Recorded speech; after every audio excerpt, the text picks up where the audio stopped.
Two other headlines. One of them is dealing with the economy, and then another one, of course, on politics and criminal trial. Pension assets hit 7.8 trillion naira. The federal government to clear outstanding obligations. That story jumps to page 10. And below that, Dogara asks police to ensure Melaye's safety, and Senator remanded till June. That story is in greater detail on page 50. And then lastly, from the front page of this day newspaper, just right there, very close to the foot of the front page, on top of the strip advert on the front page there, it says, herdsmen kill 15 in fresh attack in Adamawa.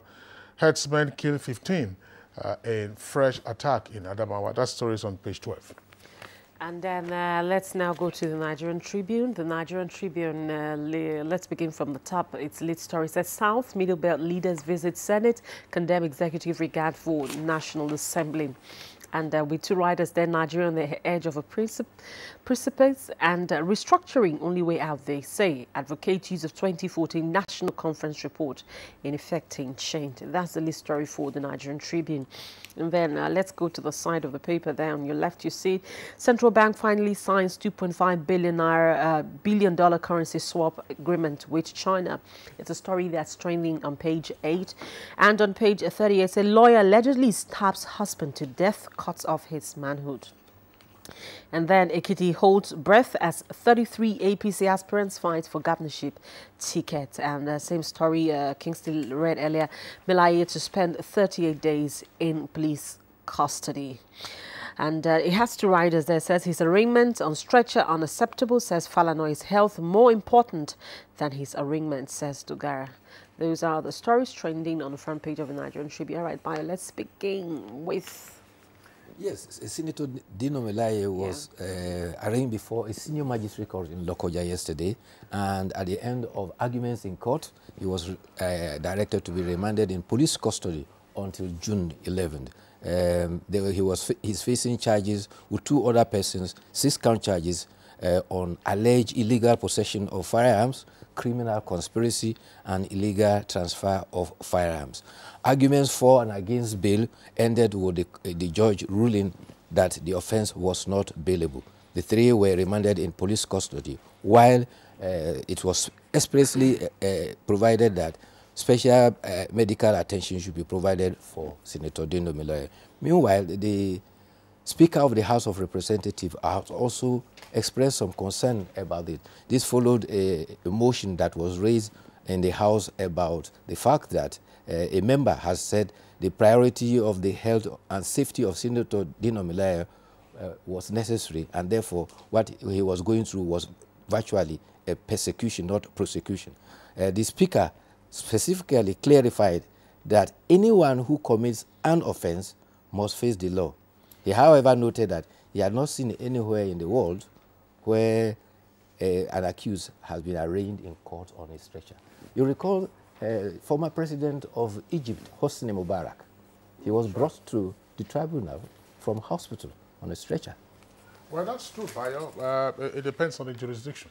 You know, criminal law is territorial. That's what the saying goes. In other words, criminal law and therefore criminal procedure is a function of the law specific to that particular jurisdiction. We also saw what happened to the late Alams. That's the former governor of Bayelsa State. On one occasion, of course, he was also brought, on a stretcher. That was to demonstrate the fact that, he was in a critical condition. But I don't know. Did they take his plea yesterday? If he was taken from the intensive care unit, I just hope that they manage it properly. That's the critical thing. That's the critical. And the reason for granting bail, normally in criminal procedure, is to ensure the attendance of the defendant at the next adjourned date. So it is not that, but as I said, I mean, these are matters that to worry about subsequently. But the most important thing is to manage it properly and ensure that there is justice, in the case. Let him face his trial, but of course you have to have all the necessary safeguards. All right. Bayo, we read the story about the Naira and yuan swap. You recall a couple of years ago, actually, when the deal first came on the cards, there were all kinds of all kinds of reactions, and at some point, it tended to have cooled off. But this would appear now to be the real deal. Well, yes, there was positive indication, particularly with the Chinese currency yuan, and also the prominent role the Chinese government is playing in the economies of the world. Now, presently, it is the second largest economy, and it was felt that it was a better alternative for Nigeria, particularly, that our dependency on the dollar was long overdue, and if the dependency on yuan would be a better alternative and bring more succor to Nigeria. Well, it is a kite. Let's see how it goes with the experts. All right, well, 3 years in the first instance, renewable. Okay, let's take other headlines from the New Telegraph. The New Telegraph, of course, has that story on the China-Nigeria currency swap. That's there above the nameplate. And then below the nameplate, you have other headlines. Rhoda already read one there. That's a case of a murder. And then 6,000 recruitment. 6,000 recruitment. Police Commission shortlists 133,324. That's on page 10. And why Buhari stopped over in London. That's according to the presidency. Details of that story can be found on page 4. Now, the lead story comes with a kicker. Southern Middle Belt leaders to Senate. Nigeria in critical condition. And say restructuring only way to go. Saraki will do the needful. That's on page 32. And then you take a look at the illustration on the front page of a New Telegraph there. It's telling us 33 gladiators battle for APC governorship ticket in Ekiti. That's a feature story because the details can be found on pages 11 and 12. Dogara, nothing must happen to Melaye, and senator to be in custody until June 11th. That's on page 9. And lastly, breakthrough as synthetic embryos tackle infertility. Page 10. All right, now let's go over to the blueprint. The blueprint is also leading with the story I read earlier and Kingsley just read on the elder statesman visit to the National Assembly. But then let's go to the footer of the paper. It says 2018 budget ready next week, says reps. It's on page 9 of the blueprint. And just a story you read earlier, it says 10,000 applicants just so for 600 NDA admission slots. Okay, and that's on page 33. And Kogi APC crisis deepens as Audu Faleke group shuns congresses. That's on page 33. Basically, those are the main stories trending on the papers this morning. Well, let's start with the president returning to the country yesterday in the night. And however, they had to give explanation for the 2-day technical stopover he had in United Kingdom. The spokesperson for the People's Democratic Party has said that the president has stayed 2 days in UK without transmitting a letter to the National Assembly and handing over to the Vice President for the 2 days he was staying away. And the spokesperson for the president gave an indication that the aircraft that the president used was a smaller one and is not capable of such long hauls. And therefore, it needed, after 12 hours and 40 minutes, it needed some technical attendance at the United Kingdom. Now, talking about the appeal for restructuring. Before you leave that subject, yes. I think it's important to perhaps you discuss the claim that the president did not transmit a letter to the Assembly indicating that he will be away for 2 days or whatever period it was that they had a detour, what he described as a technical stopover. The president didn't say he was on leave. He wasn't proceeding on leave. The president went on a state visit. If the president is proceeding on a state visit, he doesn't require to, it's not required by the Constitution to transmit a letter to the Assembly. So it was on his return journey that they needed to have a technical stopover. Well, the worrying is that anything that goes, everything is subject of politics these days, and right. it is undermining the competence and the integrity of our politicians. It's not everything. In fact, if you call yourself an opposition, although I personally believe that in the presidential system, you have a majority party and minority party.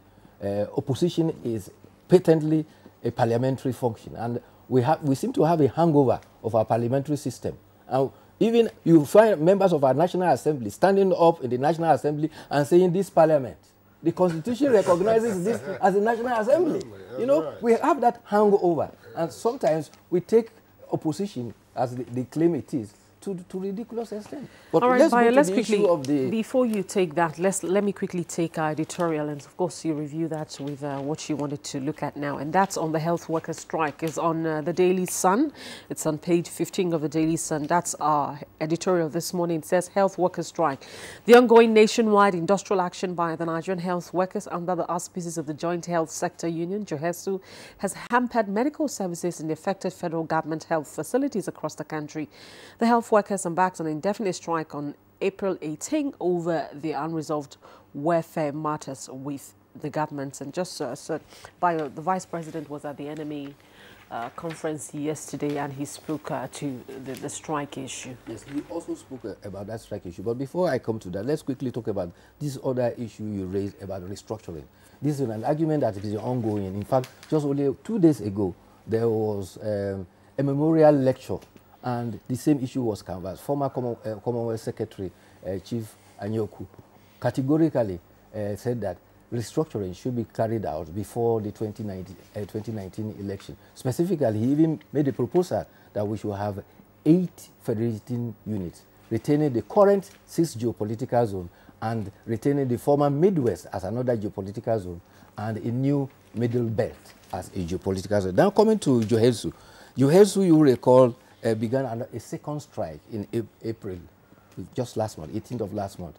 They called off their light strike in September following agreements with the Ministry of Health. But however, the concern that the editorial is addressing is that the federal government should look into their demands, and on the other hand, the JOHESU too should consider the consequence of their action. After all, it is the ordinary Nigerian who is suffering. They can afford to go to private clinics. They cannot afford to embark on health tourism.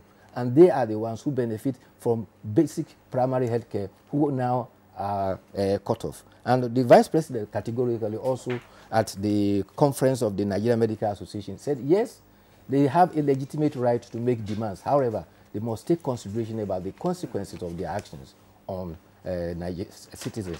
The Senate President was also there, and he gave assurance that the budget will pass very soon, and 1% coverage is provided for the primary health care.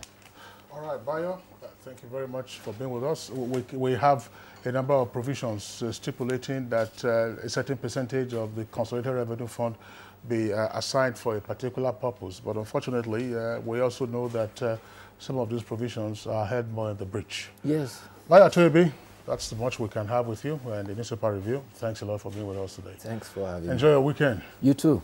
No, I'm sure. All right, it's Good Morning Nigeria. We'll take a short break now. When we return, we'll be dealing with a medical issue, and it has to do with managing dementia in Nigeria. Hate speech is not a joke.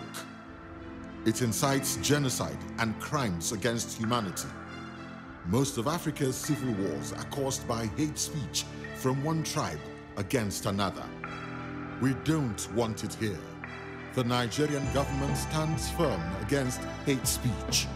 Under no conditions whatsoever should we tolerate or excuse or justify hate speech or hateful conduct of any kind, especially where such is illegal. There's no doubt that the resurgent push for separatism, as well as the rising cases of ethnic and religious disharmony, are all traceable to the growing phenomenon of hate speech. One nation bound in freedom, peace and unity. Nigeria, one nation, one people. This is a public service announcement brought to you by NTA.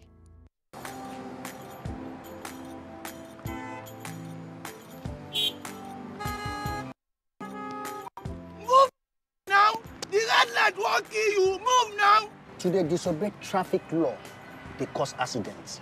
Me, I don't talk, say I no go dey do am again, because change begins with me. Let's cross the other side of the road.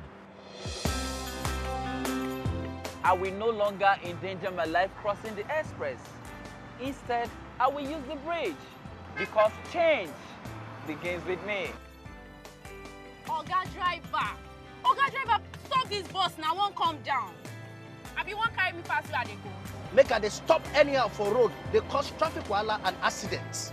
So I go dey stop for the right bus stop because change begins with me.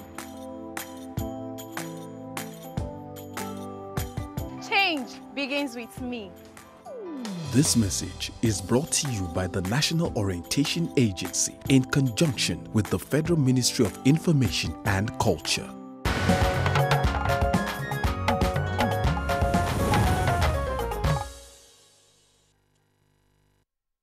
You are watching NTA, Nigerian Television Authority. For more information and news updates, visit our website at www.nta.ng, or you can follow us on Twitter at NTA News Now, or you can like us on Facebook at NTA Network News. Stay connected on our YouTube channel at www.youtube.com/NTA News Online. Watch our live stream at www.nta.ng/live. NTA, you can't beat the rich.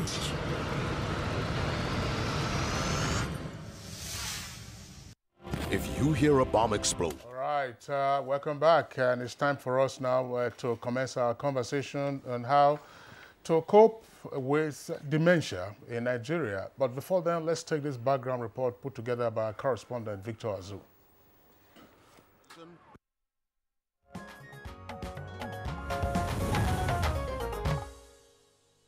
Most people look forward to attaining old age, which is considered a reward for a long, well-lived life. However, that period also comes with a lot of health-related challenges. These range from reduced physical strength to more serious health-related challenges such as diabetes, high blood pressure, and even dementia. While the latter is one of those ailments that exist in our communities, it does seem that there is very little awareness or information about it. According to experts, dementia is not a specific disease, but an overall term that describes a group of symptoms associated with a decline in memory or other thinking skills, severe enough to reduce a person's ability to perform his daily activities.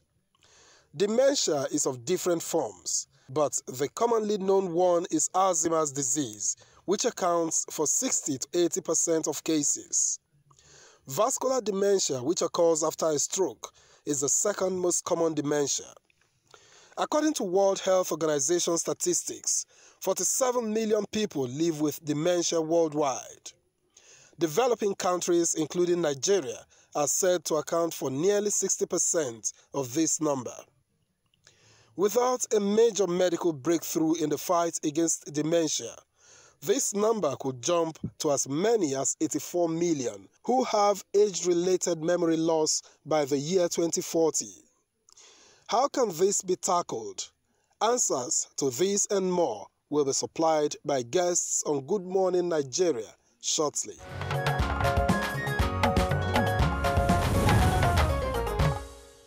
Right, Victor Azu, thank you very much there for that background report. Now we have quite a number of guests to start tackling the issue straight away. Let's welcome to our studios. We've often had him via Skype, is Dr. Johnson Adeonju.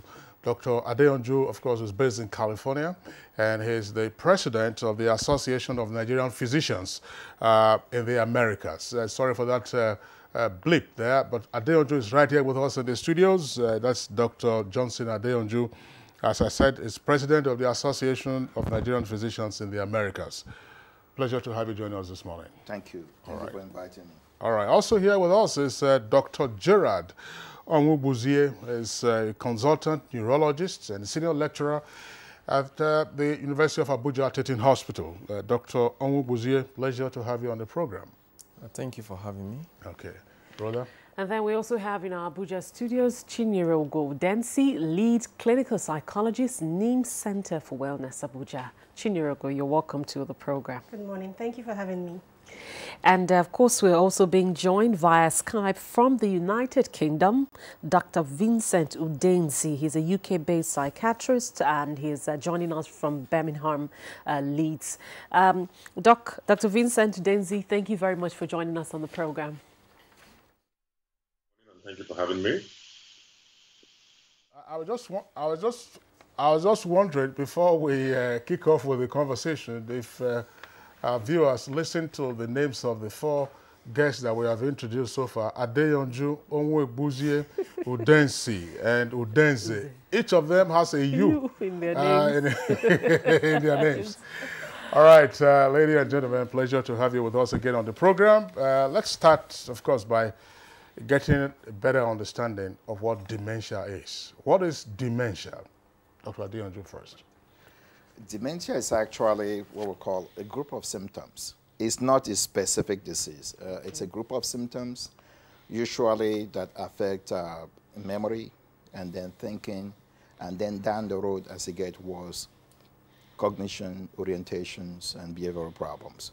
And that's what we call dementia. Now, there are many causes of dementia when we get to that. All right, Dr. Onwebuzie, tell us, what is dementia? Dr. Adeyonju says it's not a disease of its own, but it's an aggregation of signs and symptoms. Well, I do agree with him. Dementia, simply put, is really the loss of mind. That's a simple way to put it. And usually there's a constellation of symptoms that we see in these patients. But what is key about it is that there's memory loss, which is very cardinal in making a diagnosis.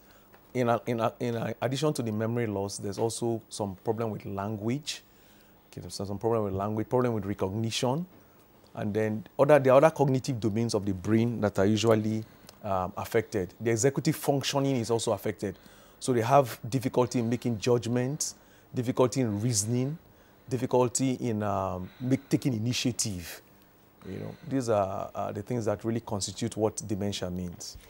All right, let's go to Leeds, Birmingham, where we have Dr. Vincent Udenze. From your perspective, what is dementia? We can hear you. Can you repeat the question, please?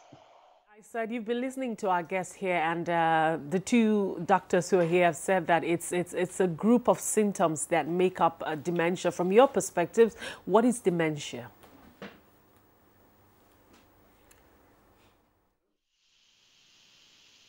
Hello? Hello. Okay, I'll take that again. We want to know from your own view, from your perspective. Of course, the 2 doctors who are here have already, given us a little background on what dementia is, a group of symptoms, it's what it entails. But then we also want to know from you, from your own perspective, what is dementia? We can look at dementia as a progressive, usually irreversible, clinical syndrome. So it has symptoms and signs that is characterized by an impairment of global mental function. So basically, the patient will have symptoms, most of which I guess have been mentioned, like memory loss and all that. And the characteristic will affect a whole lot of the person's mental function. And as a result, it impacts on their activities of daily living. Can you hear me clearly? I can hear you clearly, very well.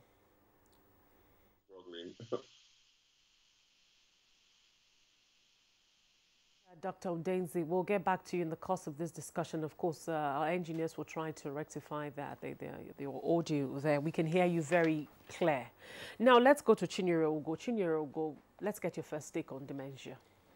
So all the guests have actually pointed out to what dementia is. So you're looking at a group of symptoms that basically affect the human's brain and the person's ability to remember things, to think, to speak, to interact with themselves and their environment.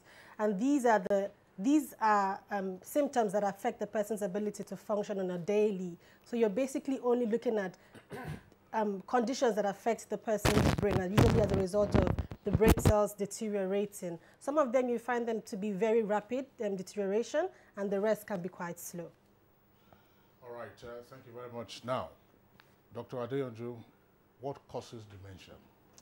There's several causes of dementia, but the really #1 major cause of dementia is Alzheimer's. And that forms about 60 to 80% of dementia that we see in the States. Other causes, we have what we call vascular dementia, when people have had stroke. Okay. And then memory loss, thought processes, behavioral problem, doing activities of daily living can be an issue even after stroke. And then there are other causes. I'm mentioning the major ones, you know, that we really need to look for. Although we talk about Parkinson and other neurodegenerative diseases, but something as simple as thyroid problem in some people. People with thyroid problem can start having memory loss. People with B12 deficiency can start having memory loss. People with when you say B12, that's a vitamin B12. Vitamin B12 deficiency. Okay. You know, so and thyroid. And a thyroid illness can also affect, can also cause dementia. And then HIV, rare causes. Some people with untreated TB can start having memory problem. Again, a host of other, you know, diseases that are kind of rare in entity can start. But those are really the core causes of dementia. All right, Dr. Owobuzie, let's have your take on this. What are the other causes that we know of? Well, for us, dementia, really, the causes are quite broad.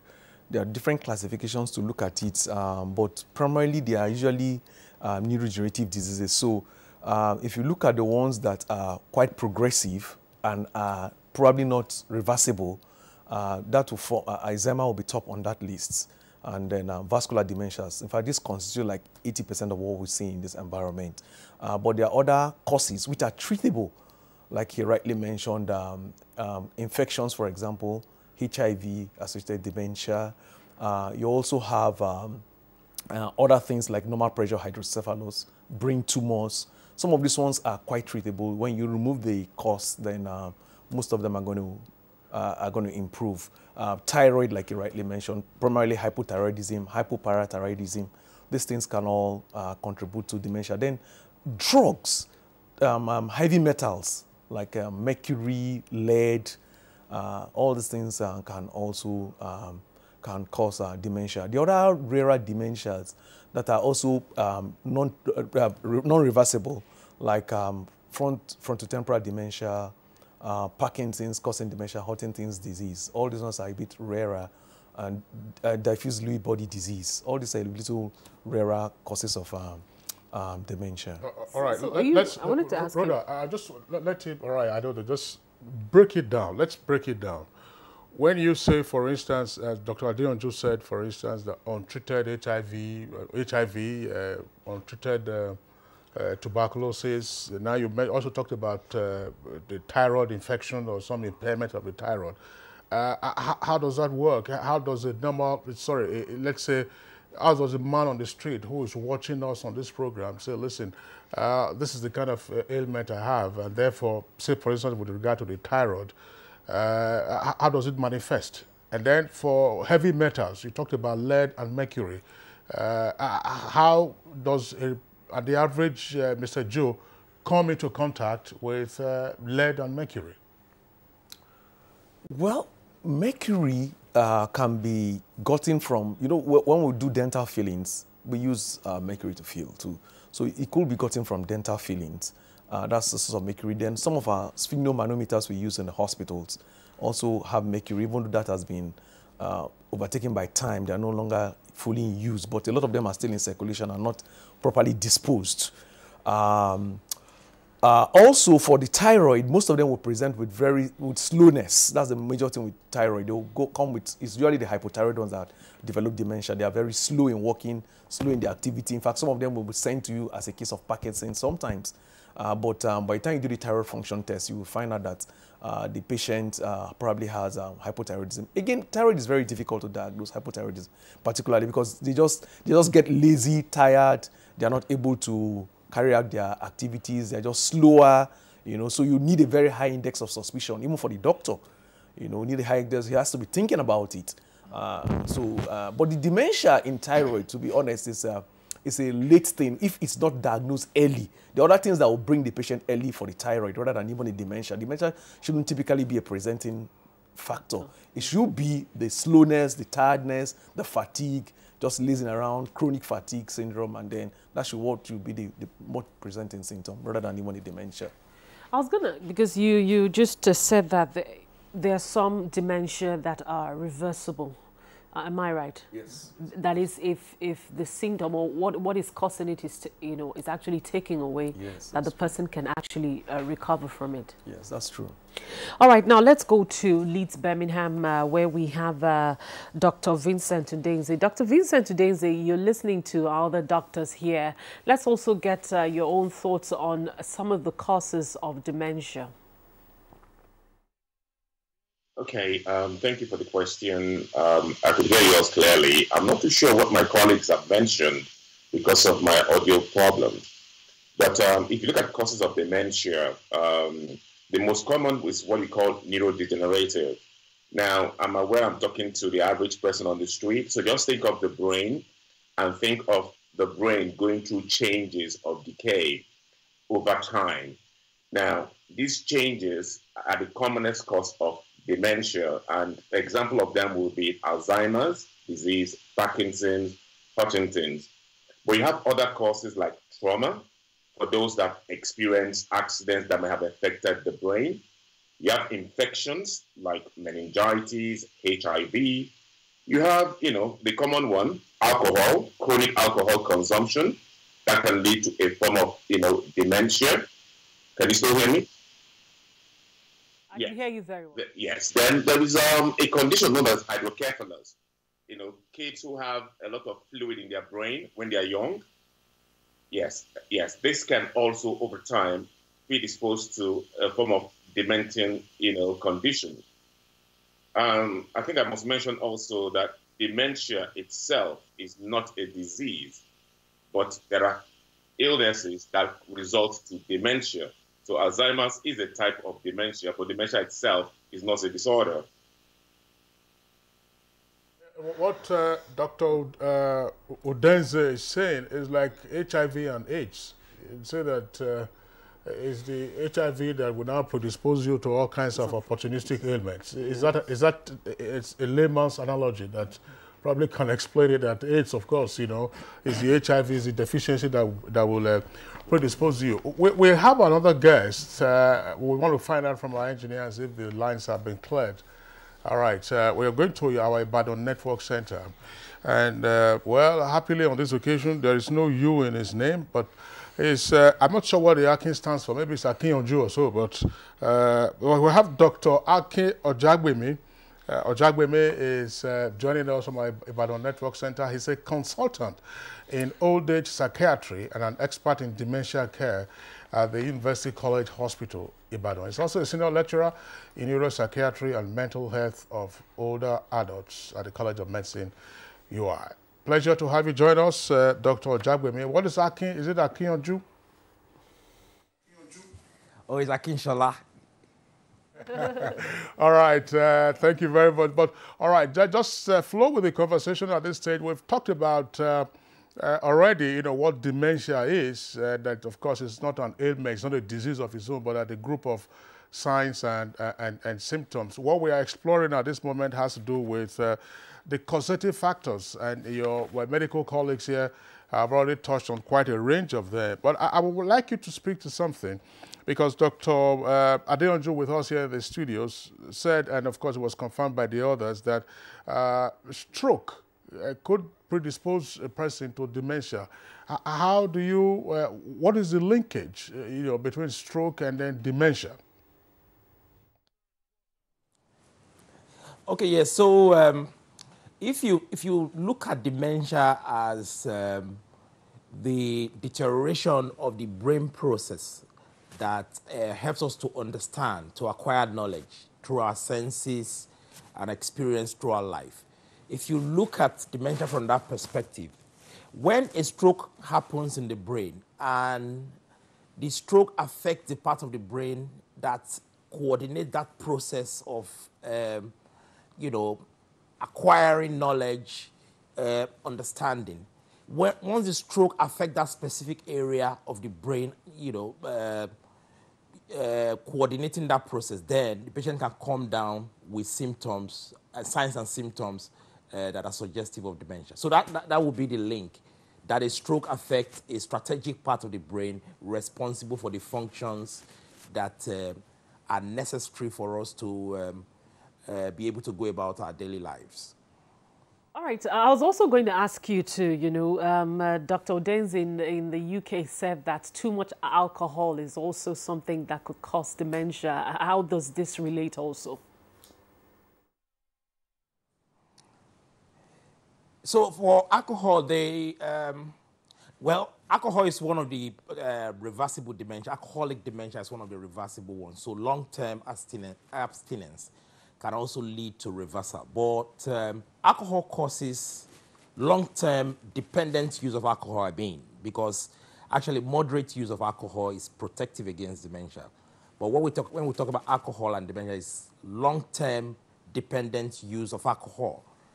Causes all sorts of damage to the body, the liver, the brain, and one of them will be, those damage can, accumulate and give signs and symptoms that we then know as dementia. But the dementia from alcohol as well is a reversible type of dementia. So that if you can bring the patient to abstinence for long enough, a lot of the cognitive changes would then start to reverse over time. I'm going to ask you, is there an age range that is prone to dementia? Are there a group of people or a sex, or let's say, which one is for a sex, which one is more prevalent, men or women? And for age range, what age range are we looking at? Yeah, that's a great question. Before I answer the question, I think I need to quickly correct a popular misconception. Dementia is not caused by age or by aging.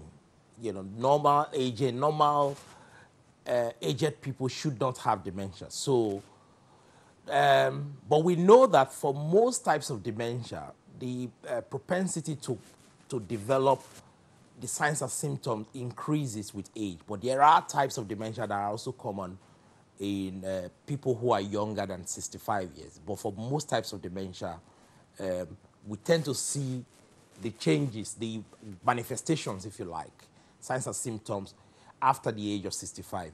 But again, if you look at it from the perspective of a gradual deterioration over time, then you would see that, if the deterioration started from the age of 40, for example, by the time you are 65, 70, then the accumulation would have reached a threshold for people to start to harvest a lot of these signs and symptoms that we now know as those of dementia. So age is not a cause of dementia, but just that we start to see a lot of the signs and symptoms as people age over time. Regarding gender, which is sex, like you mentioned, it depends on the type of dementia.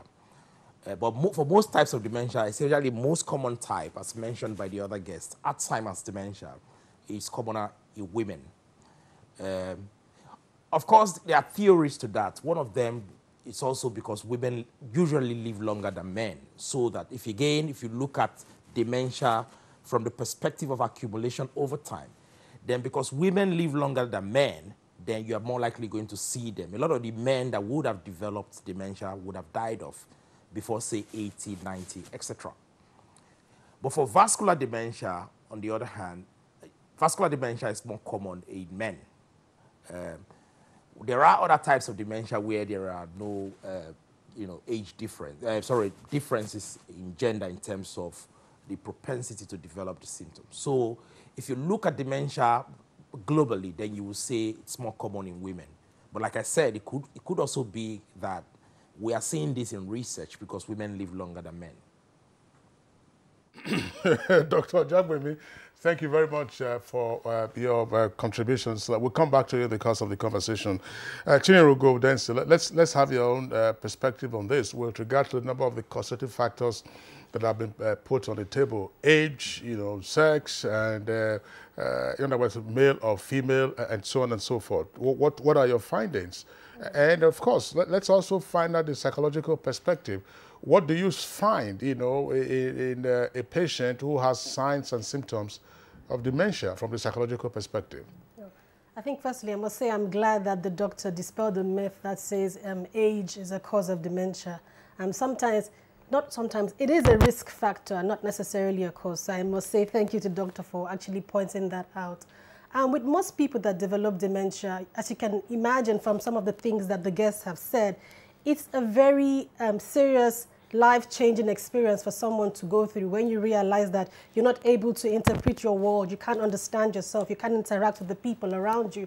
So it can be quite a chronic health challenge for the person. And you see that most people come down with things like depression, they can come down with things like anxiety. In most people, you can see that they start to change entirely who they are. They can get quite irritable, they can get quite agitated easily. And this is all in a bid to kind of manage this change that they're going through. Some people can start to get into self-destructive behaviors where they start to use alcohol as a way of coping. And so when you're looking at these people, these are some of the things that you can see that can now begin to affect their mental health as a result of the challenge that they're going through. Let's get this straight out for the benefit of our viewers. Dementia is a mental health issue. In other words, the signs and symptoms. Is that correct, Dr. Adeyanju? Yeah. That's mental. It doesn't have anything to do with your legs or otherwise, but it's mental. It comes from the brain and then it goes to other parts. Is that correct? All right. Now, tell us something again. We're talking about, age and then the sexes that are most affected. You listen to the views expressed by Ojagwemi from our Ibadan Network Center. But in most cases, I mean, when you're reading about medical conditions of old people, say in the advanced world, the two major diseases you often hear about, Alzheimer's and then Parkinson's. Yes. So why is this so? Is it that certain races are more predisposed to it? In the U.S., and I'll probably go back and make application to Nigeria. Let me actually just point out something to support what some of our guests have said about alcohol affecting the brain, because that's very important to talk about in Nigeria. Now, there's a condition we call Wernicke's encephalopathy. What? Can you it's called Wernicke's encephalopathy. Wernicke, W-E-R-N-I-C-K-E, encephalopathy. So what this does is alcohol is part of the three major things that we see in Wernicke.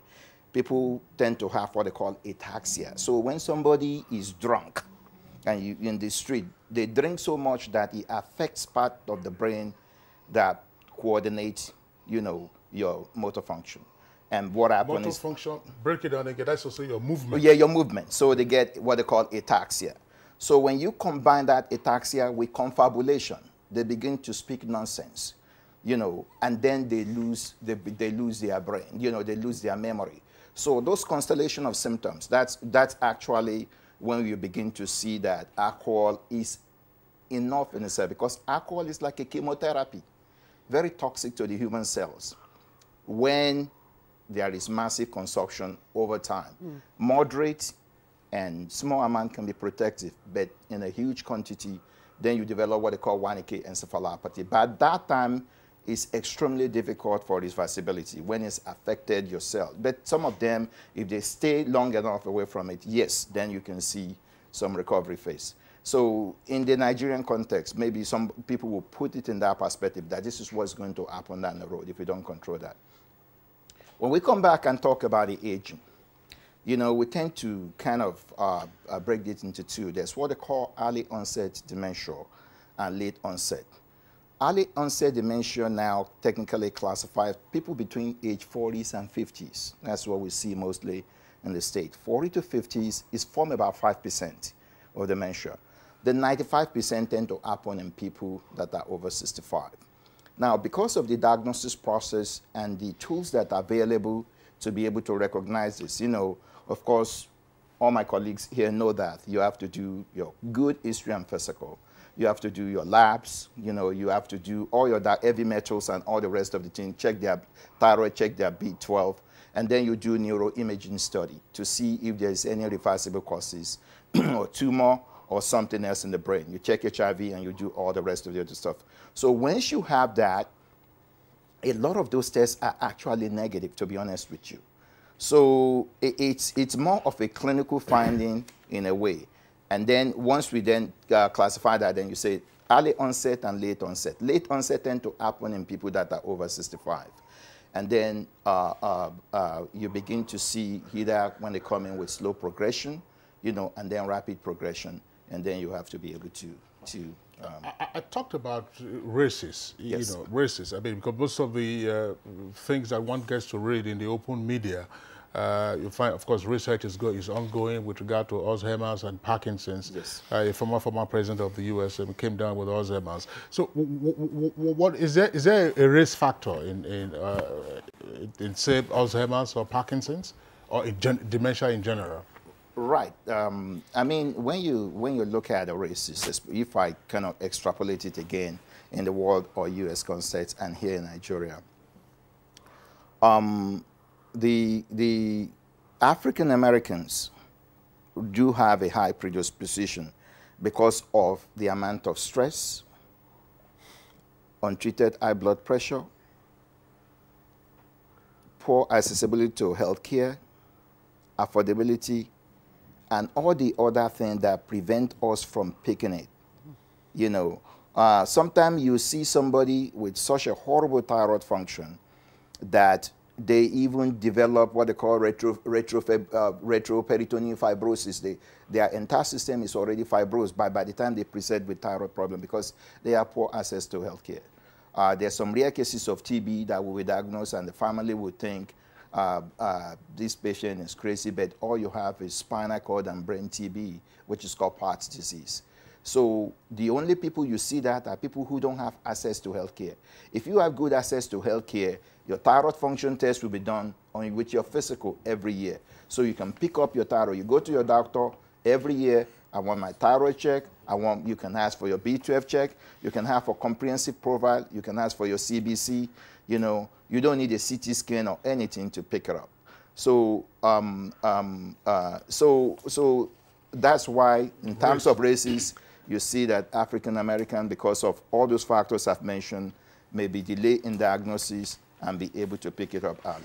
All right, so let's get the views of Dr. Gerald now. How prevalent is dementia in Nigeria, and what type of dementia is actually prevalent from your, experience? I know that when Dr. Denzi mentioned vascular dementia, Kingsley said, yes, stress. Because of stress, a lot of men tend to have, dementia very early. Yes, that's quite true. Well, dementia, compared to the, since age is a risk factor, really, I want to say that since age is a risk factor, it means that dementia is going to come commoner in the developed world.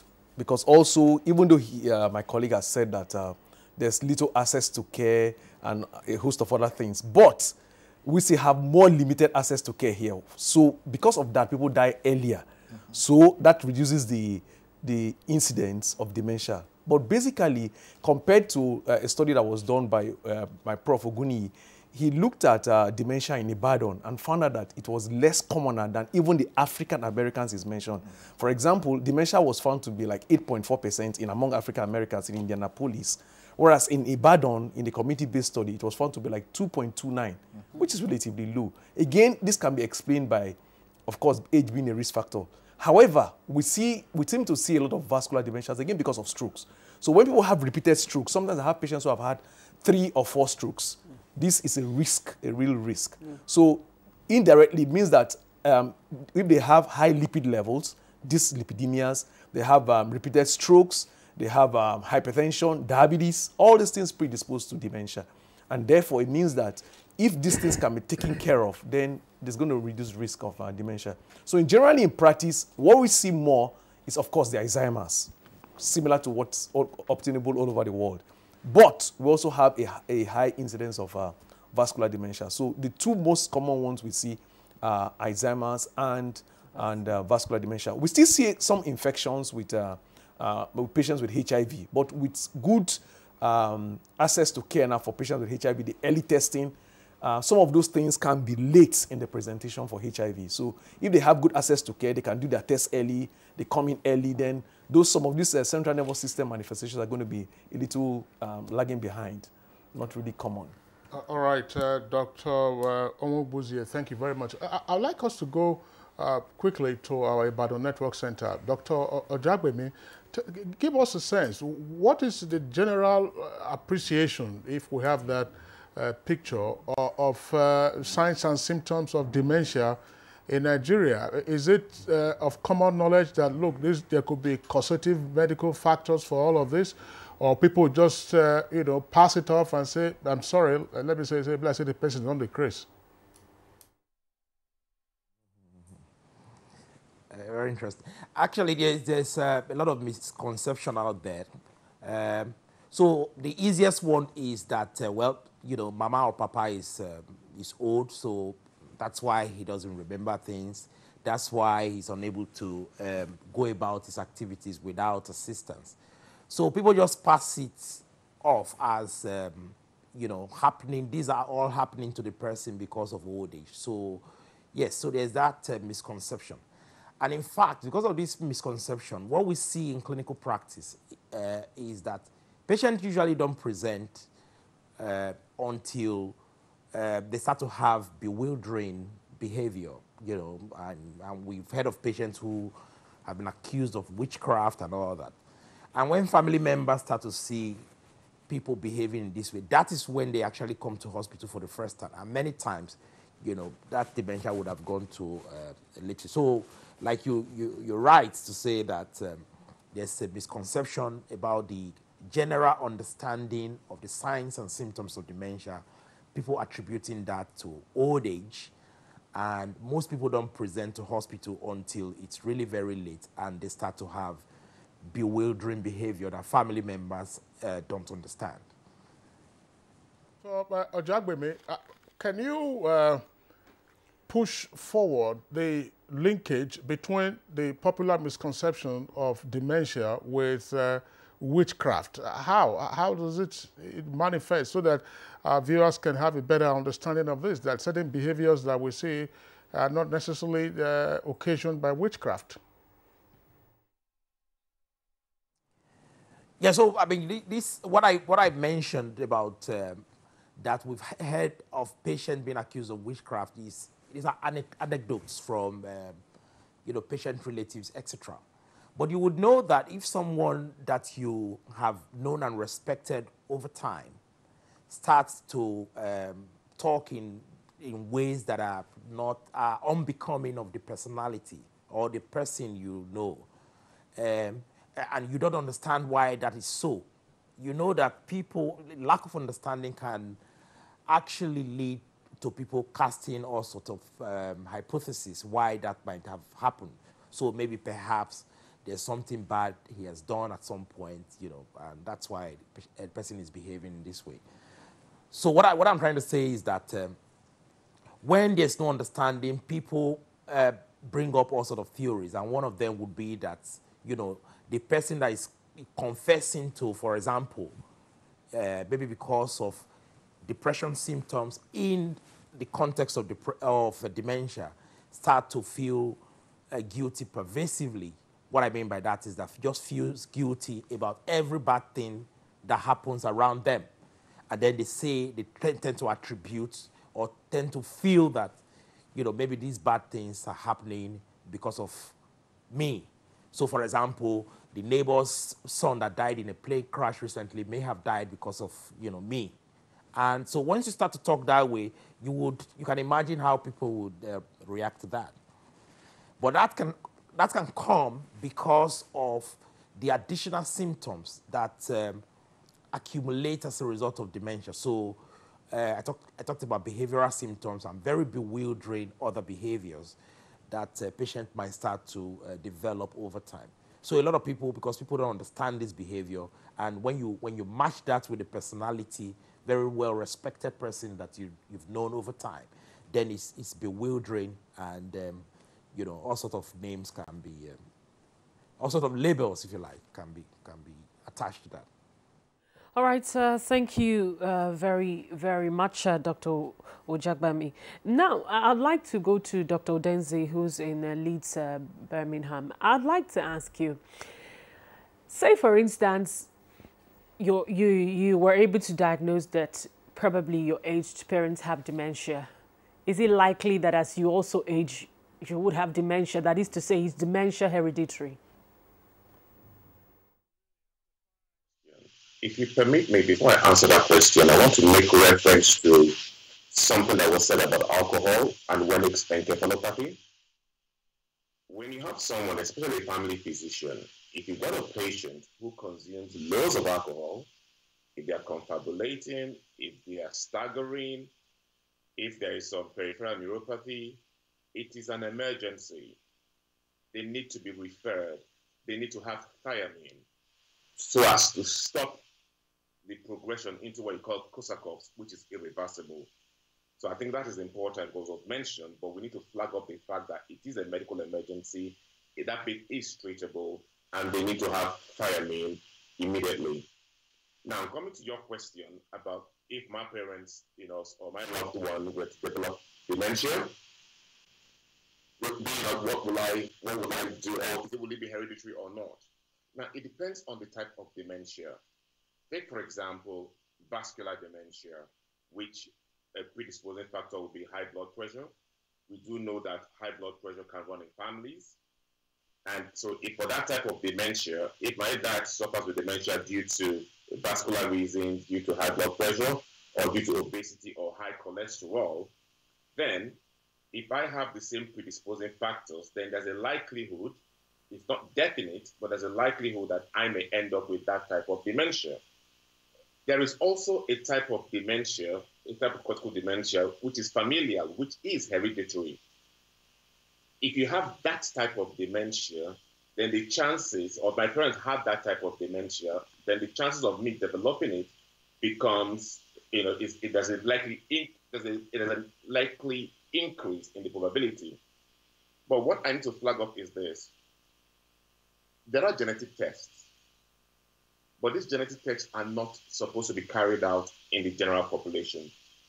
So if you have a familial or hereditary type of dementia, then we sometimes will advise people to carry out a genetic test that's relatives of such persons to find out if you might develop this or not.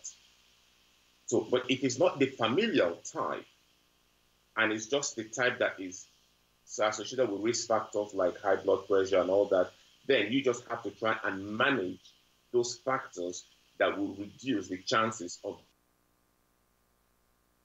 developing.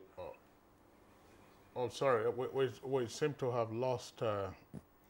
Well, Dr. Odense, thanks. We'll come back to you shortly. Well, another that's Ms. Chinyere Odense.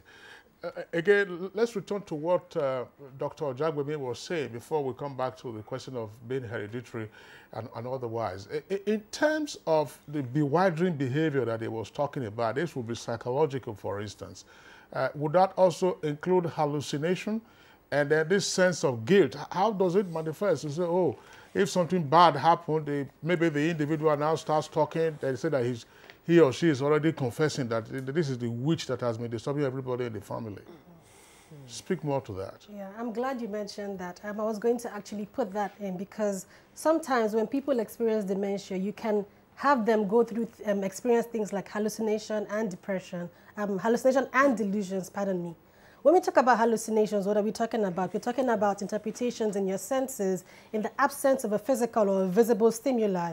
So, for example, they can begin to see things that you and I cannot see. They can hear things that we can't hear. They can taste or smell or feel things in the absence of a physical or visible stimuli. And then for some people, you see that these things are abnormal, and then you can say, oh, this person is a witch, or this person, you start to label them. And then when we look at delusions also, it's a false belief. So they begin to say things that, there are lots of delusions that we can look at, but generally the belief system becomes very faulty. So regardless of when you tell them the truth or when you bring the reality to them, they still don't believe it. And the sad thing is that in some cases when the dementia is there, there's not really much that you can do about it because we tend to stigmatize against these people and ostracize them and label them. And then we don't give them the care that they deserve because with hallucinations and delusions, you can manage it and you can reduce the person's ability to have these mental health challenges. Sorry, just before, because we're going to have to let you go shortly. tell us something about the management of hallucination and delusion, where you say a person is suffering from delusion and therefore, admitting to all kinds of things that he or she never participated in, and it's saying all kinds of bats, dark bats, and all kinds of tortoises and, ghosts all over the place. So how do you manage that? Is it a psychological or a psychiatric process? Okay, so when you look at hallucinations and delusions, the management basically, you can use medication and then you can use psychotherapy. So when it's very severe, we like to have a combination of medication and therapy to help the person manage it. All right, that's Chinyere Ugo-Densi. I would like to thank you for being with us. Of course, you are a lead clinical psychologist at the NIM Center for Wellness right here in Abuja. In Abuja, that's the Federal Capital Territory. Thanks for being with us on the program. Thank you for having me. Okay, now just before we bring in another guest to join us, we have a number of tweets that have come in. Rhoda, let's take those tweets right now. And then this is from Dele Jack Solomon. It says, if you had recent memory loss, experiencing difficulty completing familiar tasks, having problems in communicating, disoriented, hallucinating, misplacing things, loss of initiative, mood changes, personality changes, etc., you have dementia. Go seek medical help before it's too late. And the Law Alpha C tweets, it says, I think dementia can be linked to deappreciation, whereby the totality of the human organ has been so used that it is now weak. Dementia is more pronounced in old people who have toiled too much for very many years and now so weak and exude mental laxity. Alawaye Mubarak tweets, now treatment of dementia depends on its cause. In the case of the most progressive dementias, including Alzheimer's disease, there is no cure and no treatment that slows or stops its progression. But there are drug treatments that may temporarily improve symptoms. Mike Anyoko tweets say it's very unfortunate that old people are not properly taken care of in Nigeria, as is evidenced by absence of old people and nursing homes. There is absence of caregivers for the old. Dementia, which is mainly associated with old age, can be well managed if these facilities are in place. Well, our guests who are experts have indicated that old age is a risk factor, but not necessarily a cause of dementia. Amogbalaho Babs has this tweet. Dementia is not a single disease in itself, but a general term to describe symptoms of impairment in memory and loss. Our guests have also talked about that. All right. So and Festus Akimbo Yewatri, she says, we must educate Nigerians and stop stigmatizing people living with dementia. We must also improve diagnosis of the condition and invest in research aimed at improving the quality of life of the people living with dementia. There should be a compulsory health check for all people who are from 40 to 60 years old as Nigerians. And that's a way of raising awareness about dementia, risk reduction amongst people in midlife.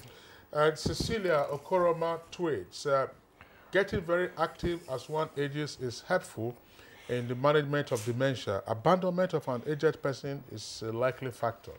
Joseph Adegeya tweets, he says, please, what causes Parkinson really? How is it related to dementia? All right, Shakiro, although those of us without a medical background do not consider dementia in old age as a disease, but see it as aging and coming back to infancy before passing away to eternity. Let me take that again. It said those of us without medical background do not consider dementia in old age as a disease, but rather see it as aging and coming back to infancy before passing away to eternity. That's all right. Let's take this one from Law Alpha. He says, I have a mother of 70 years with arthritis that keeps her bedridden. It keeps her bedridden most of the time, and a medical doctor told me that it's incurable. Any link here? All right. So those are the ones that we have, the tweets that we have. In the meantime, from our guests, we'll take a short break now. When we return, of course, we'll have another guest join us, and we'll continue with the conversation. Nigerians. Suicide bombers are not spirits. They are not ghosts. They are human beings like you and me. They live amongst us. They are your neighbors. They are your friends today, but terrorists tomorrow. So you must know your neighbor now. Security begins with you and me. Know your neighbor. Be vigilant. Be security conscious. Report suspicious persons objects and movements to the police and other security agencies. The security of our nation is a duty for you and me. If you see something, say something. Nigeria, unite against terrorism. This message is brought to you by the Federal Ministry of Information and Culture.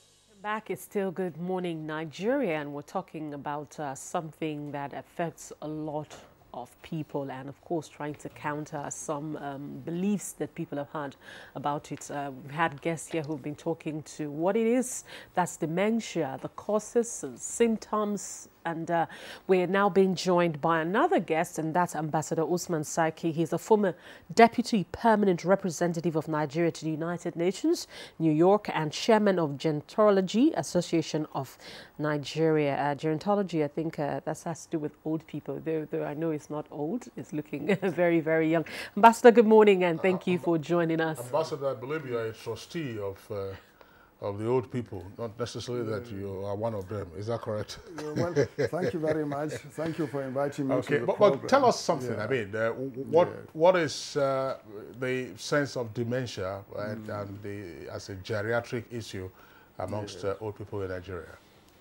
Well, the critical issue involved is that of, I think, verging towards helplessness among all people who are suffering from this condition. The feeling of isolation leading to paranoia and also of stigmatization in community. These are some sort of, issues, social issues, problems associated with that condition in old age. I'm glad you had experts, on the program before, and right now I think you have them who have actually very clinically discussed these matters, for the enlightenment of the public. It is very important for us, apart from the professional, medical, clinical, and epidemiological issues, to look at the social issues associated with dementia and old age. And that is what the Gerontology Association of Nigeria is concentrating on, to create awareness in the public and also to actually advocate with the government in terms of providing more assistance and attention, to, first of all, elderly persons, and secondly, more importantly, to those suffering from those conditions like Alzheimer's disease, other disabilities, and dementia, of course. All right. Tell us something. What is the state of care at the moment for, let's say, broad spectrum of old people who have no immediate family support? Yes. Well, ideally, there should be two levels of care, formal and informal care. Formal care, of course, associated with the institutionalized assistance, like hospitals, elderly persons' homes, and so forth. And informal care, community-based, family-based care for members, people who are suffering from these conditions. To be honest with you, it's difficult to assess the level and extent and scope of care for persons with this type of problems in Nigeria today, simply because of the lack of statistics. And secondly, because of the spread, nature of the affected persons living in both villages, towns, and also in urban and rural areas. So it's very difficult to determine. But from Geron's study and documentaries we have made, the level of care is very low. It's not something that is really very encouraging in terms of progressive deterioration or aging, in the community. So that is why we, as a civil society organization, we are calling upon the government to pay more attention to the condition of elderly persons, particularly as part of the broader framework of public policy, implementation of the projects and programs of the Ministry of Health, Ministry of Women's Affairs and Social Development, and related institutions in the country. And it's not only a federal government problem or matter. It should also be state governments and even local governments to reach down to the grassroots and the community. The involvement of civil society and the professionals in the medical career is very critical to the success of the efforts of the government. So it should be a broad-based, multidimensional approach. And just to chip in one point, only yesterday, the Vice President's office, Laulu Akande released, a press statement where he actually, sent around the speech of the Vice President, indicating that 1% of the national budget will be dedicated to health care. And I think that is a tremendous, improvement. Nigerians should welcome that. But within the provision of 1% of the budget, what will go to caring for the aged, the elderly, and people suffering from Alzheimer's disease, from dementia, and others must be delineated so that the professionals in the field, doctors, psychiatrists, psychologists, and others, will know exactly what sort of resources are available in these areas. Yeah. Is it necessarily the case that our experts here have indicated that dementia itself is not a disease, but a signs and symptoms? Yeah. The classes of signs and symptoms that we can aggregate as dementia, do they require specialized care, Dr. Adeyanju? Actually, we talk about dementia as a group of symptoms. But when you have that group of symptoms, when you combine like memory loss, problem with thinking process, and behavioral changes, we now call it Alzheimer. That's Alzheimer. So Alzheimer is a disease. They're not symptoms. Dementia as symptom, but Alzheimer is a diagnosis. So when you combine the behavioral aspect, like hallucinations and everything we've talked about, with dementia, then you have an Alzheimer. And then like we talked about, you have the vascular one. So in US, for example, once you have a diagnosis of dementia, and then you're classified into what may be the disease aspect of it, then you are stratified to care. I really, the ambassador really touched on really the excellent social aspect of dementia, because as clinicians, what we do, we create what they call team approach to the management of dementia. So you have the clinician. Every Alzheimer patient, primary care is there, the neurology is there, and then the social service support. The social service support then create what they call plan of care. And then that plan of care involves really working extensively with the family. Because when people have dementia and they begin to have the behavioral problem, then the family may become a victim too. Because it's not easy to care for this patient, because we're talking about somebody that will go back to being like a child. They have to toilet, clean them, they have to give them bath, they have to assist them with virtually all aspects of activities of daily living. So if you're a son and you have a dad with dementia or an Alzheimer, and your dad continues to behave like a child, you have to go back and start taking care of virtually every aspect. It's like you're taking care of your child again. And then you begin to cry, and you become a victim yourself. So there are social services that need to be available to care for the patient and support the family. All right, Dr. Omobuzie, tell us something about, the aspects of first, treatment, availability of ready treatment or management, and care in general. Well, I want to say that treatment is a team approach. Most of the time, the patients may present to us directly or present to the psychiatrist. Whichever one, both should be able to cater for the patient. They also need a clinical psychologist. Just before we came, I was talking to the clinical psychologist. I was telling her that you are going to be talking to the patient and then the patient relatives. This is very, very important, because it's a very distressing condition, and to see your father suddenly starts behaving abnormally, behaving like a child is really, really distressing. Some of these people are working population. They need to go to work. So they have a choice whether to stop their work and care for their father. But what we usually encourage is to probably even hire caregivers, because we don't traditionally have so much homes in this part of the world where you can keep these people. There are a few homes here in Abuja, but most of the time we don't have homes. So you need to hire a caregiver, and most of them want at least 2, so that there's no caregiver fatigue, because these are all issues. Then you also having done this, you also have drugs. This is just to care for the social aspects, taking care of the bathing, the moving. Sometimes they even wonder they can even leave the house. They can go out of the compound and they don't even know where they are going to. I have a patient who just told me that he had to stop driving because he went somewhere, parked his car, came out, took a bike, went home. He didn't know he came with a car, and got home and started wondering where was his car. Seriously. And then somebody told him that, called him and said, we saw your car here. Where are you? He said, I'm in my house. He now knew that he left his car there, so he had to cease driving. So, but aside that, we also have drug management. Of course, Alzheimer is a neurodegenerative disease, so it means that it's going to naturally progress. So what you need is more of supportive treatment. So there are drugs that we give that could slow down the process a bit. There are drugs also that we'll give to take care of the behavior where the psychiatrist primarily comes in to give drugs for behavior, antisocial behavior. Sometimes they get violent, they get aggressive, they are wandering, and they can even do things to inflict injury on themselves.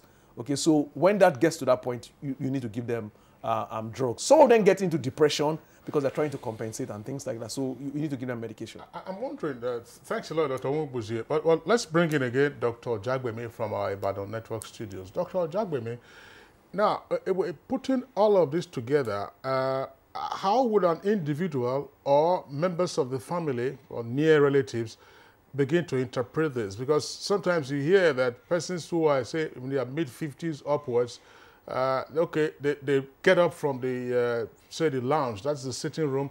You want to go into the bedroom to take something, they get into the bedroom and they are asking themselves, what did they come here to do?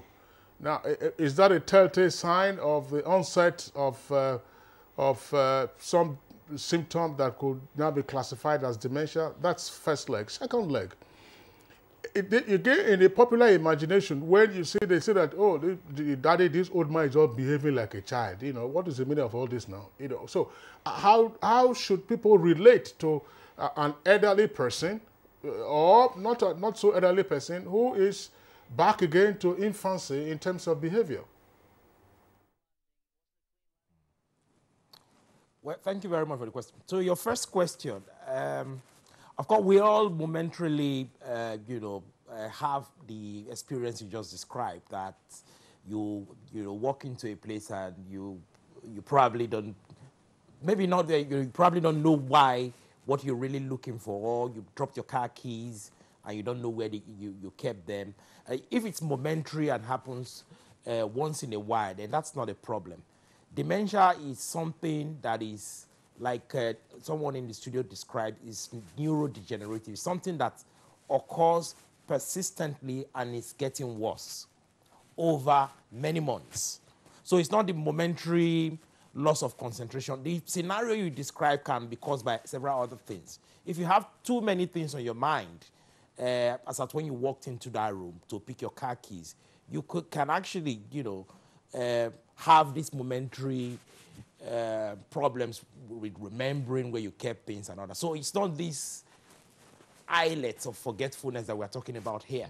And those islets of forgetfulness are not necessarily things that would precede dementia, or that you can say that, oh, if somebody is having that, would necessarily come down with dementia. That's on the one hand. The other question you talked about is about the elderly person behaving like a child. Of course, like we said before, the accumulation of, if you put all the behavioral problems and all the cognitive problems together, and then the fact that the person cannot cope with, things that the person used to cope with, then, that can be the interpretation that, perhaps the person is behaving like a child. So that if you have an elderly one that you think is behaving like a child, then perhaps may advise the family for them to consult experts to see what might be wrong with the person. It might be dementia, it might not be. There are several other behavioral, emotional disturbances that can make people behave in have changes in their behavior. Dr. Jagbami, still staying with you, one thing you said earlier was that a lot of times by the time people present themselves, it's very, very late. And Kingsley was just asking you, you know, issues of forgetting your keys. You said no, that it has to really be very bad. Now, how do you have someone at home who's, before it gets to the person behaving in a very odd manner or hallucinating, are there symptoms that you can see and say, probably this is an early presentation, or I should take this person for treatment? Because that is very, very key. If people can identify it very early, you don't have people presenting themselves very late, that sometimes it's irreversible. So, yes, one marker would be that when this forgetting of keys is becoming persistent, regular, and seems to be getting worse, and of course not limited to forgetting of keys. And this forgetting of keys and other things is now making the person, the older person, not to be able to cope with their daily life without assistance. So can no longer sign their checks, cannot drive, cannot go to the market to shop, cannot make, for a housewife, cannot prepare their favorite pot of soup, etc. because of all of this forgetfulness. Then that is the time to seek consultation about what might be going wrong. That is still quite early. Usually behavioral changes occur in the later stages of dementia. So within 6 months, 1 year of persistent forgetfulness of keys, of your wallets, and not, remembering whether you gave somebody money or how much you gave, not knowing the value of money, and things are really getting worse, not, being able to sign your check as you used to, etc. Within the 6 months or 1 year of that occurring persistently, and if you seek consultation around that time, that's still quite early.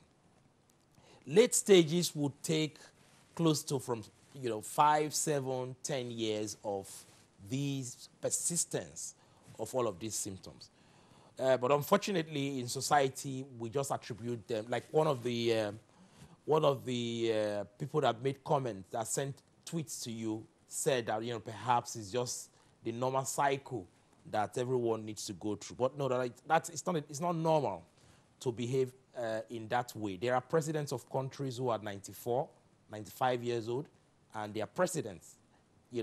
So old age is not. You can have healthy aging, and you do not necessarily have to have disease because you are 90 or 95. Just wondering, Rhoda, Dr. Ojagbemi, thanks a lot for what you said, but we saw Dr. Udenze a moment ago. It popped up on the screen. Dr. Udenze is still with us via Skype from the UK. Tell us something, because we're getting close now to the end of this conversation. What role does developing one's brain power have in slowing or dealing with the onset of dementia?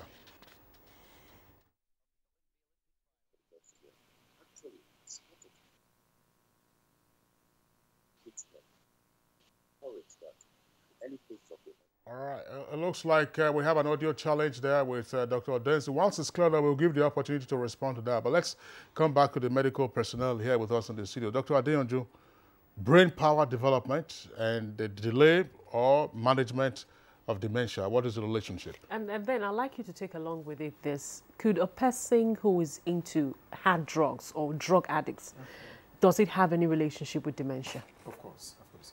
So, good questions. I think to let me give you just a very small, broad overview of the management. So from what some of our experts here have said, the first thing is, when somebody actually begin to forget fresh things, new things, long-term memory sometimes is preserved in some of these people is You went to the store yesterday, you didn't remember which store. You drove your car yesterday, you didn't. So as soon as you begin to pick that, okay, then get a fundamental checkup from everything we've said. Once you pick up that's right now there are about five available drugs for the management of dementia. And Aricept is very common, you know that, right? We use Aricept, we use Exelon, and then we use what they call Namenda. So there's some drug, there's some medication that family can get on right away before this thing before things get bad. And once you start the management is not curative because we cannot cure it, but it can slow the onset. Because the dementia it can be, you know, early, middle, or advanced. So the advanced is when you begin to have behavioral, they begin to hallucinate. And once you begin that therapy, sometimes that slow it and prevent that progression. But if the progression does happen and they become severe, then you add a psychiatric drug, the one we're talking about, to manage hallucination and behavioral. And there's a lot of psychotropics medication that I do. And then once those are done, then you know you at least cover the medical aspect of it. And then the linkage with the brain power development. The brain power development, you can then incorporate that even before the late stage. And what we do in the state, and I think some of our colleagues here can maybe add to it. All patients with dementia must engage in what they call crossword puzzle. Know what I mean by crossword puzzle? Oh, of course. Right. So that's how to stimulate your brain cells and begin to do arithmetical, or word care process. You begin to stimulate the brain. You have certain tasks that they have to perform. You have people talk to them. You develop crossword puzzle. Some of them go out there and begin to take some vitamins, some energy, some boost to make sure that the nutrition is adequate. So you begin to take care of not only the medication, but also the daily task. Somebody who's an occupational therapy may go over them, teaching them how to dress again, stimulating that part of the brain that is being lost. So brain power development is really brain tasking in terms of really reading and doing certain tasks that can prevent the progression. I'm wondering, Dr. Ombuzie, is it necessarily the case that, I would not say, those who make a career, out of constant brain power engagement are, in the absence of anything else, unlikely to develop dementia or manage it properly? Well, not necessarily. Not necessarily. In terms of the brain power development or boosting, it's been found that illiteracy seems to be a risk. It portrays, illiteracy? Yes, illiteracy. So people who are more educated, people who are using their brain, so effortless use of the brain, tend to reduce the risk of dementia. These are risks, not causes, really. So just reducing the risk, really, of dementia. And when they're already demented or they already have the dementia, just like you said, you could add on occupational therapies, different things that have been lost, differences because they have difficulty in learning. You add on newer things that will help the patient learn things. So you get the people who are experts in those fields to learn better on these areas. All right, thank you very much, Doctor. But let's quickly take the tweets that we have now very quickly before we sign off our guest. This one is from Chris Simon. It says, a lot of pressure from family affairs can cause dementia. A person who suffers from this is depressed and confused most of the time. Now, Onwife has this tweet, and it brings in the dietary perspective. It says, dietary modification is key in those who are predisposed to dementia. The neurons in the brain are surrounded by membranes rich in fat. So eating foods made up of unhealthy fat, that's trans fat, may further worsen the decline. Hence, eating foods rich in omega-3 fatty acids may halt the decline. True or false? Medical experts. True. Yeah, that's true. Low-fat diets are important, as well as the use of statins, cholesterol-lowering drug. Fantastic. Very important. All right, Ambassador, let's get Ambassador Usman Saraki's closing thoughts on this. How widespread is your association, and who are the members? Are they those who are of course, in the upper brackets of the economic status, or you also have those, particularly in the rural areas. Before you came in, we were talking about the linkage between dementia and, public misconception of witchcraft. Well, actually, the membership of the Gerontology Association of Nigeria broadly is actually, composed of people in the rural areas, what you may call the lower strata of society, because they are the most vulnerable in terms of when they reach old age, care becomes less and less for them. So our advocacy targets such people. But the Board of Trustees, the executive members are mostly retired civil servants and professionals who came together to create the organization and to provide a platform for advocacy and engagement, first with the government and with the general public.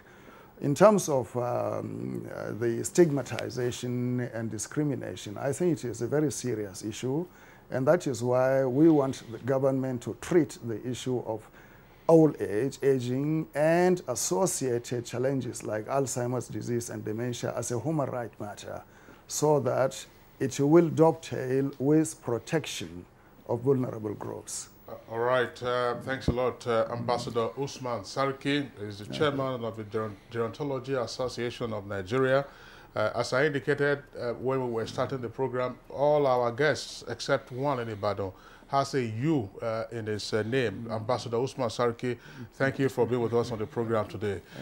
We earlier signed off Chinyere Ugo Densi, that she has 2 U's in her name. Another guest, Dr. Gerard Omubuzie, consultant neurologist, senior lecturer at University of Abuja Teaching Hospital, 2 U's in your name as well. Thank you for being with us on the program this morning. Thank you for having me. And another with a U, Dr. Johnson Adeyonju, is president of the Association of Nigerian Physicians in the Americas. He's based in California and visiting Nigeria. Of course, we've had him via Skype on the program, taking him from California. Dr. Adeyonju, thanks a lot for being with us. Thank you for having me. We also would like to appreciate Dr. Vincent Udenze. He joined us via Skype. He's a UK-based psychiatrist. We're going to have his thoughts a moment ago, but unfortunately, the audio had some challenge. Dr. Vincent Udenze, thanks a lot for being with us on the program and for your insights as well. Okay, and Dr. Akin Ojagbemi, that's the only one without a U. I thought it was Akinpelu or Akinyelu, but we appreciate you for being with us. You're a consultant in old age psychiatry and an expert in dementia care at the University College Hospital, Ibadan. Thanks a lot for your insights, gentlemen and lady. For now, to our complimentary segments, and we are taking sports. Team Nigeria earned a vital win against Spain in the first round of the second stage at the ongoing Liber 2018 Team Table Tennis Championships in Sweden. Haruna Quadri got the team ahead and then went on to seal victory as Nigeria recorded a 3-1 win against the European side on Thursday evening. Having sealed qualification from Group F with a massive win against Australia on Wednesday, Nigeria sealed a place in the quarterfinals with a well-worked victory over Spain in beautiful fashion. The Nigerian team will come up against Slovakia today by 12 noon in the quarterfinals.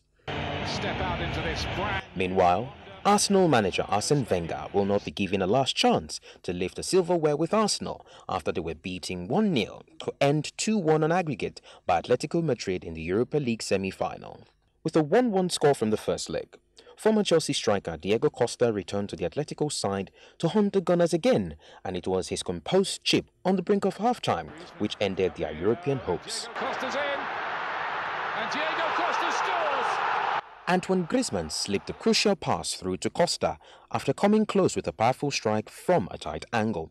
A bad night was made worse for Arsenal when captain Laurent Koscielny was carried off with an Achilles injury which may rule out the Frenchman out of this summer's World Cup. Two-time champions Atletico will now face Marseille in their third Europa League final in 8 years in Lyon on the 16th of May. Let's now join Abdulmalik Adiu for some entertainment news.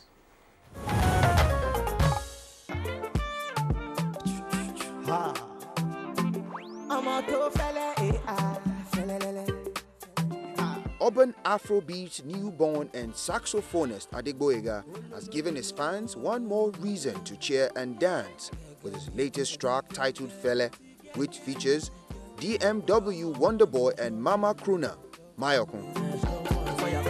a boy when I rock your body. Anytime it's cold, you like a me. Anytime you see me, go to body. The song, produced by Kaz Beat, has all the trappings of Afrobeat, influenced by Fela Kuti, and the glitz and glamour that comes with it.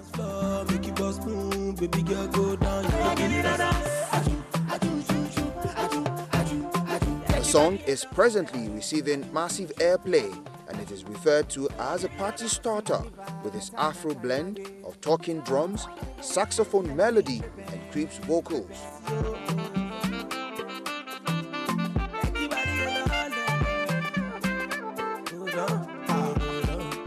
Adeboyega is set to take over the music mainstream in Nigeria with his constant hit, Back to Back.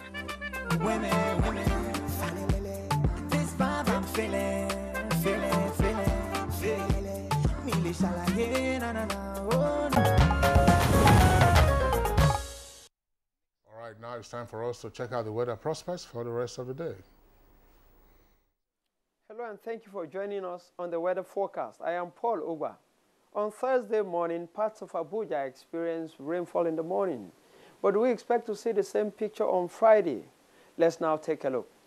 In the morning, we expect the central parts of the country to experience some rains which are likely to occur during the midnight hours.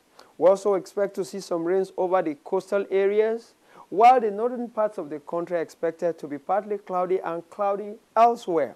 But as we move into the afternoon and evening hours, we expect to see more thunderstorms over the central parts of the country, extending to the eastern flank down to the coast of Calabar. People living around Ibadan are also expected to watch out for some localized thunderstorms, while cloudy conditions are likely to prevail over the north. Please stand by now for our temperature forecast. Thank you for watching.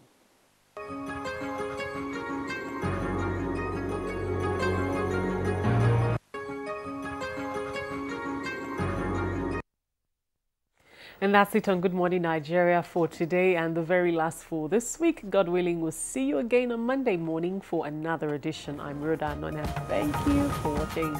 I'm Kingsley Osadolo. I also appreciate you for being with us. Enjoy your weekend. But before then, have a lovely day.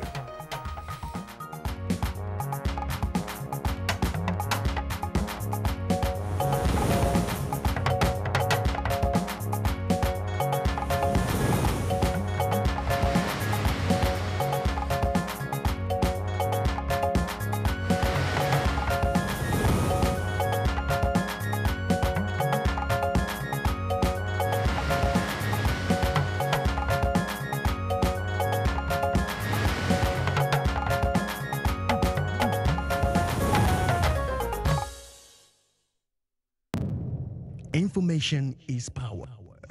Everyone wants power. So feel powerful with the NTA News mobile app, the one-stop information center. Real news at your fingertip. Be the first to report by uploading first-hand information on the U-Report link.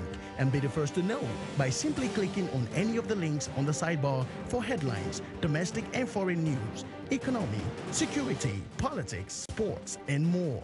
Stream live on your smartphone and tablets and stay connected. It's pretty easy. Simply download NTA News app from your Google Play Store and you're good to go. NTA News mobile app, your access to real-time information. Slavery is an evil practice abolished all over the world over 200 years ago. But today, human traffickers are selling